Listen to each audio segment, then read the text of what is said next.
presenting history's best on PBS. Funding for the 50 Years' War, Israel and the Arabs, was provided by the Corporation for Public Broadcasting and PBS viewers like you.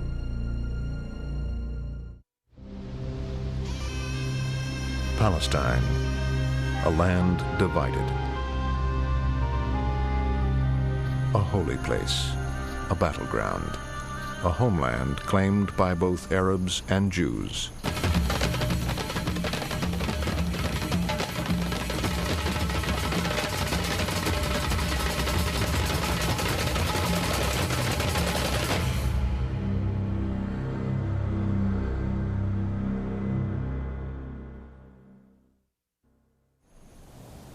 By 1947, the lines were drawn.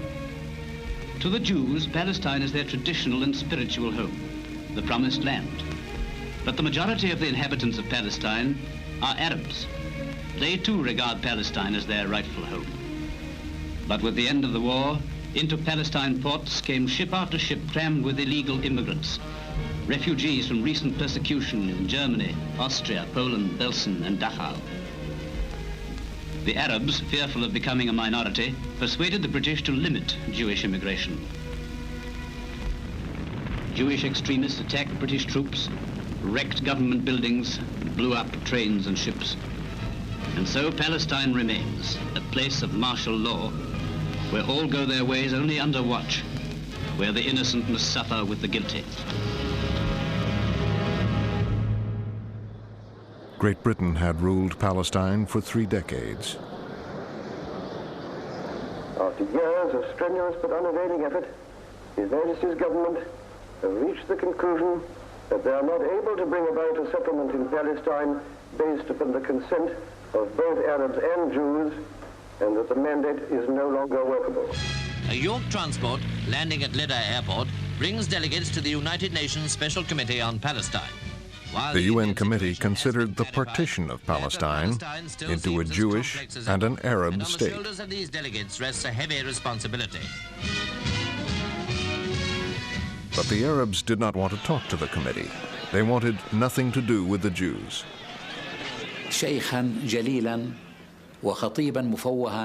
Sabri ad-Din was an honorable sheikh and an eloquent speaker. And he said, if the Jews want to take Palestine from us, we swear that we will throw them into the sea.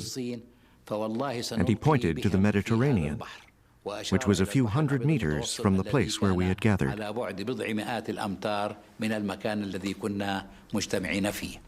The Arab leadership believed that if a partition was imposed, they could reverse it by force.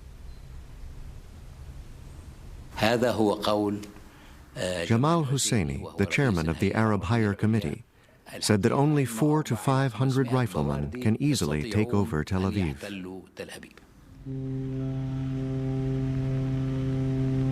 While the committee was still in Palestine, a ship called Exodus arrived in Haifa, loaded with Jewish Holocaust survivors. But now she had on board some 5,000 Jews who'd hoped to enter Palestine illegally. When she was boarded at sea by the Navy, a fierce battle was fought on her decks, resulting in many casualties on both sides. The UN committee saw firsthand the immigrants' despair when they were forced to return to Europe.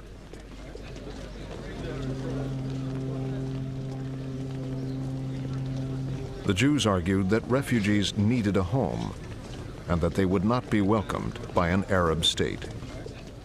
The UN committee agreed. They recommended that Palestine be partitioned when the British pulled out. We felt that what had happened to the Palestinians was unjust, and that the division of Palestine was not fair. The Arabs were outraged. We had a man called Mustafa Mu'min who managed to penetrate literally into the circle of the Security Council to read a letter written in the blood of several thousand Egyptian Muslim brothers denouncing Israel and the support of Israel and so on. You all know